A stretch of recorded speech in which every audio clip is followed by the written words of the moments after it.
Okay, so you've saved up your money and you've finally picked up your brand new RX 350. And now you think, how can I get the most out of this? Well, in today's video, I'm gonna be going over all the features and settings to get the most out of your brand new Lexus RX. So make sure you stick around to the end because I do have a lot of details here. I'm Dustin Mason from Performance Lexus in St. Catharines. Make sure you hit like and subscribe for more Lexus related content.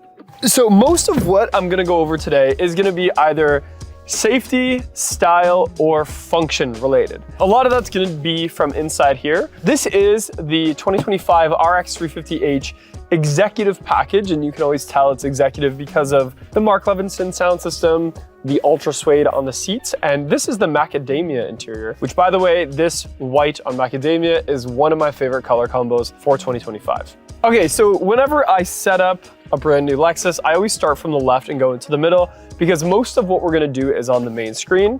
So for today's video, I'm just gonna press start twice, actually just once because it's a hybrid. And the car now is on, essentially. And over to the left of the steering wheel, we have like our seat settings. It says seat settings, but it's like your driver settings. So what you wanna do is make sure you set both your side mirrors by using the buttons on the side door bezel. And then just hold set with one of your fingers and press number 1, number 2, number 3. A little expert tip is sometimes I set number 3 to myself as well, but in a different position. So maybe if number 1 is like a more upright stance for me, I might set number 3 to like a more relaxed, I say stance, but I mean seating, where maybe I'm a little bit more leaned back or something like that. And then of course, adjusting the mirrors as such as well. So that's the first thing I always do. Another thing, make sure you set your mirrors to auto. And the reason for that is it's kind of safety. I guess it is kind of style as well. And that is so that when you lock the car, those mirrors fold in. So in my driveway, if I ever think, oh, did I lock my car? I can just peek out, those mirrors are in. That means I know I locked it.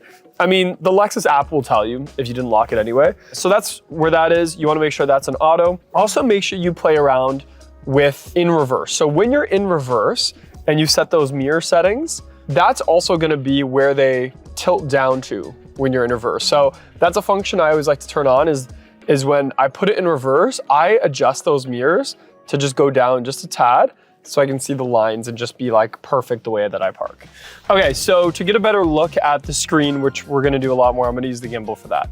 So let's get into some styling features that I wanna talk about. And I'll give you a little hint. You can see it down there and you can see it up there, and that's right, it's the illumination. So what we're gonna do is click on the little car piece right there to the side. Oh, actually, sorry, it's the gear piece for this one. And we're gonna scroll down to Vehicle Customize, and then you can click on Illumination. And to put in perspective, only the higher package has this, but you can have some fun with it. So we see at the top here, we can see theme, we can see all zones, by zone, and then it shows the actual theme off to the right there. So these are the preset themes that you have. So you have, everything from daylight white all the way down, like lightning is another one. Some fun colors, waterfall, heat blue, afterglow, and then there's a custom one. So I clicked on lightning. It takes a few seconds, but it does seem to illuminate everything. So on the dash, the door panels, over by your feet, all of that will change. It has like themes to it. It reminds me, I had one of those like ceiling fans that had preset things like this as the LED lights. I always thought that was fun. And then custom. So when you do custom, you can click on the color.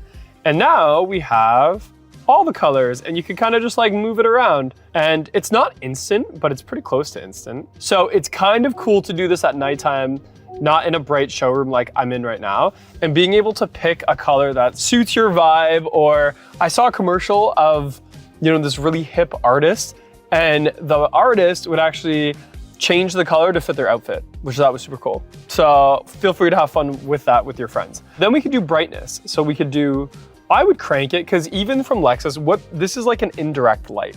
So a little bit different from Mercedes and BMW, where this light is not to shine directly in your eyes. It's supposed to just like sort of be in your peripherals. And we can even change the zones. If you really wanted the back to be cranked and the foot to be cranked, and then just keep the front normal, you can do that as well. So a little bit of customization there. I like the dust and blue look, so we're gonna stay with that for now. Another thing we're gonna do while we're in this screen is door control. So this is a safety feature. So we can change things like auto unlock, 2-button press, smart access doors. I wanna make sure when it says unlock that it's driver door only. And I know that can be a little inconvenient for you, especially if you have a family, but it is a safety thing. Maybe not where you live, but maybe somewhere you travel to. And what that does is the reason we want it driver door only is because most of the time we're just gonna walk up to that door handle with our key in our pocket, hit the handle, and it'll unlock the doors. There is crime around these countries, and you don't wanna unlock all the doors because what if someone comes running up and now they can get in the car with you? It's way safer to have it where it just opens your car, and if you have family with you, you get in and you press unlock and now they can get in. I'm just telling you from feedback I've had from people to keep that on. Now in this same screen, we can change things like the buzzer volume for the power back door, the opening position. So you can go and program the back door height by just opening it up and then holding the button when it gets to a certain height, or we can use these numbers here. And the manual mode is the mode I just mentioned, but we could choose 4, we could choose 5. We can do all these different modes and set the height.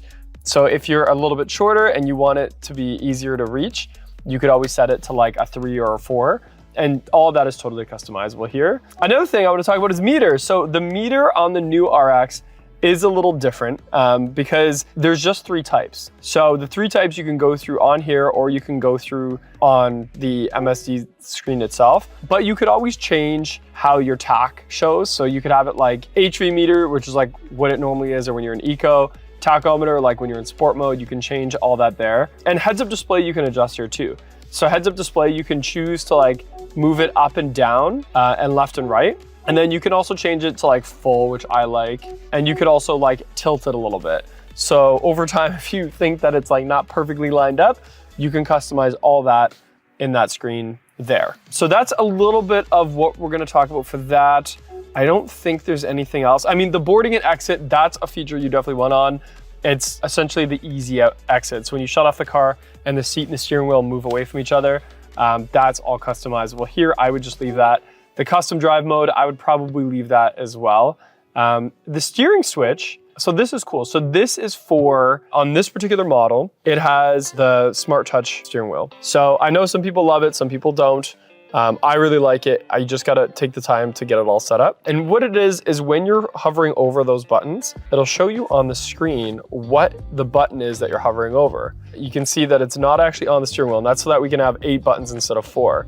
And you can change what those 8 buttons are by changing the layout here. So you could do custom, we can decide like which buttons to put there. So we could put like, brightness or display switching, or even, you could even put sport mode on there. I like to kind of just leave it the way it comes. I think Lexus did a good job of making it the display control, but I did want to point out that you can change that. And really important for right now is winter gloves mode. So if you find that the steering wheel controls aren't as like sensitive to your touch, winter glove mode makes them super sensitive. It's just easier. So some people even just leave that on all the time.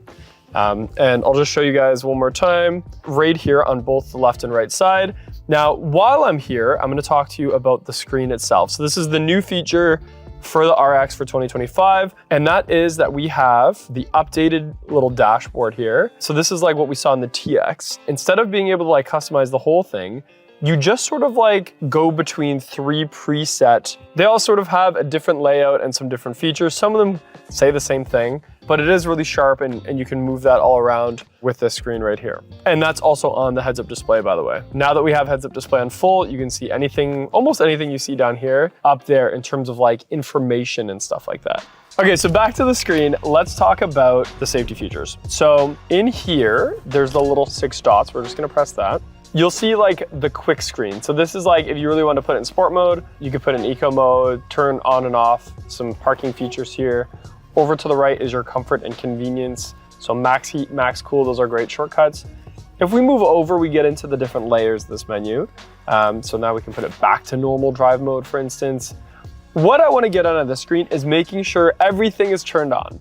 I'm a big fan of the new Lexus Safety Sense, and I think everybody should just have it on for now, try it, and then maybe shut things off after you get used to it, especially the proactive driving assist. Now this is gonna be the one that feels the weirdest to you if you're coming from an older car. because this is that bubble around the car that will slow down if, you know, the car in front of you slows down. If someone opens their door, the car can dodge it. I've become so reliant on it sometimes that like when I see the car in front of me slowing down, I'll let the car slow down. Like it's like I'll let my car slow down instead of me pressing the brake. I know it's a bad habit, but it is just a cool feature. So make sure you turn all that on. I have a lot of chats about like the road sign assist and how cool that is. Again, I would just leave all that on for right now. Speaking of some technology here, we have the digital mirror. So you can see me there. Or we can just turn it on and now we have the camera on and behind us is a ceiling, so you can't see it. But what I wanted to show you here is with the digital mirror, when you go to set up your HomeLink, so that's your garage door opener, with this system, it walks you through it. So you can actually just like go through all the steps to program that, and it's not that hard. Where if you have the normal mirror that looks like this, it won't have that on there. It'll just be a mirror. So that is one thing to point out. Okay, now some secret little features. If I press vehicle on the left here, you can see some info, you can see some driving assist and stuff, but let's go to rear seats. And now we can actually click on the seat. So let's see if I wanted to like click on the left one, or we could hit all. And when you press this button, the seat behind us will actually fold down. Pretty cool, eh? And if you wanted to raise it, you can just hit raise it and it'll do that automatically for you. So it's not really a setting, it's more of just like an advanced feature, but it is pretty cool. Okay, so by this point in the video, you might be sick of hearing that little beep sound every time I press something. And there is a way to turn it off. So if you wanted to, what you do is just hit general, go over to accessibility, and now we can just turn screen beep on and off. So now it's off. When I touch things, it won't do anything. I'm gonna leave it on for the showroom here because everybody does like it, but that is something you can turn on and off. Also in here, we have some more advanced features. I mean, the vehicle customize was where we started, but everything from display and the brightness and the contrast to a Wi-Fi hotspot, which is a little bit more of an advanced feature. Depending on your subscription, you can turn that on. Notifications like for software updates, all of that is kind of through here. Voice and search. You can change your wake word and your voice prompt for stuff like that. You can change your dealer info, your name of your car, check for software updates, and of course apps. And probably by now, by the time you get your car home for the first time, you probably have your phone connected, but just in case, you're just gonna go settings, Bluetooth and devices. And if maybe CarPlay is not working and you wanted CarPlay, just make sure you have CarPlay clicked off in this menu. Because sometimes you might just be paired through Bluetooth when really you wanna pair it through CarPlay. Another thing, at the bottom, this saved me today.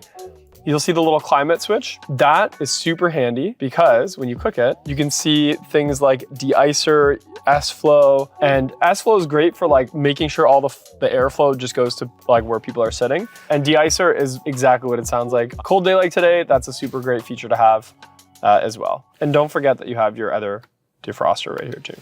Climate control is something that I go crazy about because anytime I get in my brother's car, he has auto climate control and he always just has it cranked. And then it gets too hot and he shuts it off, and then it gets too cold and he turns it back on. I'm a fan of just setting it to the right temperature. So make sure you hit auto. I put it to like 21, 21.5. It'll get the car to that temperature as quickly as possible. So you don't have to like overcompensate or anything like that.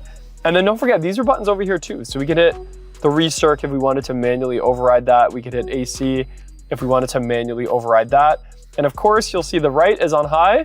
You can hit sync and it'll sync to that left one. And then this, people forget is a button, and I always forget it is too, is you could hit rear. And then if you wanted to, you could adjust the climate. Like if we didn't have it on sync, you could adjust the climate in the rear as well, which has to be initiated from the back. But that is something you can do. Okay, so the final thing is the child lock. So you do still have the classic child lock right here.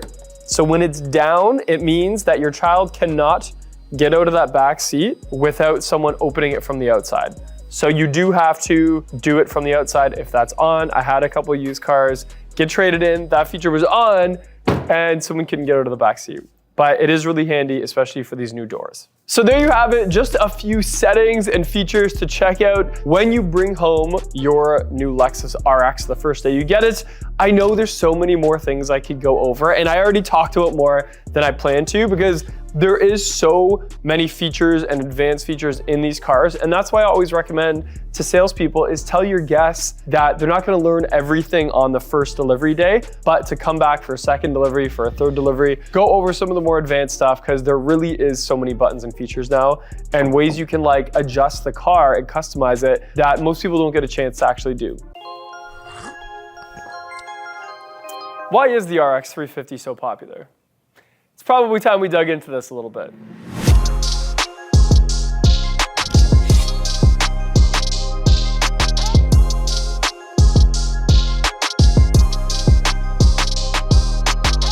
The RX 350 has been the top seller, not only in the Lexus lineup since its inception in the 90s, but also in the luxury midsize SUV market. I mean, when you compare the sales numbers to some of the competitors, it's not just our bread and butter, it's our bread, butter, and gravy when you think about it. And I've always been asked, why is the RX so successful and continues to be so successful? And there's really many factors to think about. I mean, the latest RX 350 that you see beside me here, there's technically 13 variations of the same car. Meaning, even if someone's budget is $60,000, or if someone's willing to spend $85,000, there's chances are there is an RX for you. And even the RX 350 Turbo, which is what we call the regular RX 350, the non-hybrid one, we have, in Canada at least, the premium package, which is the entry level.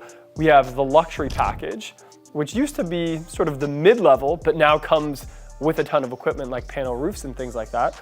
Then you have the ultra luxury package, which adds some tech to that luxury, and the executive, which is the fully loaded one beside me. But underneath that same RX 350 Turbo, we have a whole other lineup of RXs, the F Sport 1, the F Sport 2, and the F Sport 3. And usually when I'm talking about these to guests, I'll start off by making that divide as early on as I can. Because when you look at those two sets of packages, you don't have to sacrifice features for style. So if someone likes the features of a luxury RX, but loves the styling of the F Sport variation, because maybe the wheels or the grille or the seats, you don't have to make a sacrifice. You could just go with an F Sport 1 or an F Sport 2, depending on your price point. And even the F Sport 3 and the Executive are pretty much the same feature list vehicle, however, just packaged different. So whether you're a older Lexus owner who's had, one every couple years for the last 30 years, or if you're a young professional that's getting their first Lexus and they want something a little sportier, chances are there's something in that RX Turbo range. Now, we also have the RX 350h. So that one, we just have, our premium, our luxury, our ultra luxury, our executive. We don't have any F Sports in the 350h range, but you now can get that hybrid regular gas powertrain that's super smooth and great on gas. But let's say you wanted a hybrid that is a sport as well. Lexus came out with the highly anticipated, in my mind, RX 500h, which gave you the F Performance 2 and the F Performance 3. And here's a beast of an SUV that's gonna cost you around $85,000 Canadian, but that has over 400 torque, tons of features, tons of power, big brakes, all of these high performance things packaged in a very nice and still pretty affordable RX, packaging. So a big part of it, in my opinion, is the marketing and variations of how many boxes you can check with an RX. Whether you're a 25-year-old, dental assistant or something like that, there's an RX for you. Even if you're a family of 5 that needs an SUV, there's probably an RX for you. And of course, the older generation of Lexus owners, there's an RX for you too. But enough about the marketing. There's more to it. Think about this. At the time of filming this video, you can find on AutoTrader in Canada that a 2016 RX 350 is still selling for 30 grand. That's the average market price of the RX 350. Now, when you think about it, that car is almost 9 years old, and it only started around the $60,000 range when it was new. And most of them were probably like $67,000 for like the F2 the F Sport Series 2, and the luxury packages. So why is it that the RX has such great resale value? I mean, even this one beside me, right now, we're selling for $72,500, and it's fully loaded. So does that mean in 9 years, it's still gonna be worth 30 grand? To put in perspective, even the competitors, which I won't say any names, but if you look up some of the high-end luxury German competitors, you'll find that on average for 2016, you're gonna see them for sale around the 24 range, maybe around the $20,000 range. And $6,000 to $10,000 difference is a big deal when those cars started higher than the RX. So why is that? Well, it's simple. Reliability is a big part of it. When a car has a life cycle or a lifespan of a set amount of time, the closer you get to that set amount of time, the less money it's gonna be worth. With the RX, we've never had big, high horsepower engines and big, expensive moving parts. We've always used things like a Toyota engine that's been tried and true, that classic 3.5 liter V6 that was in almost everything in the Toyota lineup at the time, from Camrys to Highlanders to Siennas. And Lexus started incorporating that in our ES350s, our RX350s, and then even some other V6s in our IS and RC lineup. So what we came up with was a very tried and true power plant with a very tried and true powertrain. So even the transmission and things like that. And because of that, people knew what they were gonna get. They knew that it was gonna go as long as they needed it to go for. I've even seen that older powertrain go up to like 800,000 kilometers. And because we didn't try to reach for the stars, it was a very reliable and low maintenance cost, low to maintain SUV in the luxury world, where some of the competitors had a high maintenance cost. And this was more like maintaining a Toyota instead of a luxury vehicle. But that's not all. Inside, we have layers and layers of high material craftsmanship. And the reason that's so important is the interior is where the owner spends most of their time, meaning it's a very important part of the car. And with the RX, we always found an ample amount of usable space, so you never felt claustrophobic in any of the models, even back before that redesign in 2016. And the materials of the dashboard, the seats, and even some of the bezels and trim pieces are always high quality. We have different soft touch leathers, we have ultra suedes in the newer models, a very nice classy wood grain, and of course, for many years, the classic Lexus clock that was in the center. And because of that, the driving experience, although critics online will say it was numbing or not invigorating in any way, but it wasn't pretending to be, and it still isn't pretending to be, except for the RX 500h. And in most of the RXs, what you'll find is a smooth, comfortable, and quiet ride. Whether you like to crank the Mark Levinson sound system and sing at the top of your lungs, or if you're one of those people that have no radio playing and you just want to be alone with your thoughts. Both of those types of buyers will find themselves at home in the RX. And now, with the newer models, we find ourselves on that sort of the leading edge of technology, where we were always on the trailing edge, to use an aviation term. And what I mean by that is now we have things like wireless Apple CarPlay, wireless Android Auto, connected services, connected technology, and most importantly, and I can't stress this enough, the RX 350, you don't have to pay any extra for safety features. So things like proactive driving assist, things like lane centering assist, pre-collision systems, radar cruise controls, all those things, you don't have to pay extra for because it's standard, because Lexus decided we're gonna make safety standard in these cars. So for the average buyer, as they're going around comparing different brands and models, they come across the RX. And here is a car that's smooth to drive, quiet, luxurious feeling on the inside. The styling on the outside is very, very attractive, especially in the F Sports, if you ask me. And also financially reliable, low maintenance costs, and at an affordable price point. It made it a no-brainer for everybody. And then we found ourselves with a very usable mid-sized space in the back. Here's something that you could have a couple sets of golf clubs, a couple kids in the back seats. You could fold down those rear seats for those oversized Costco runs. And when you look at the rear of the RX, here's a car that, again, most of the time costs $70,000 on average, something like that, but looks like it should be well over $100,000. And that's something that we forget to talk about sometimes when we're talking about luxury vehicles, and that is the presence they have on the road. And some people will say that, is it just a badged Toyota with a Lexus emblem on it? And I think Lexus has done a pretty good job of diverting from the Toyota roots. So it's like we learned the reliability and the production methods of Toyota and took it up a notch to make it a Lexus. And even though people will argue this on the internet, if you see someone pull up in a Lexus, usually you don't think that that's just a fancy Toyota. Usually the word Lexus has some meaning behind it. And I even have one of my favorite guests tell me that it improved his business because when he would pull up to a client's house or business, he would pull up in his Lexus, which automatically took him a level up. And I've heard some realtors say the same thing. So if you ask me, why is the RX so popular and has continued to be so popular? Well, it's not the easiest answer to answer that question to answer. Styling, reliability, amazing resale value, and great bang for your buck without having to sacrifice anything else means anybody who's car shopping, even if it's for a small SUV, will find themselves at least considering the midsize RX 350 or a 500h. And based on recent sales numbers over the last couple of years, I would say most of them found what they were looking for in the one behind me.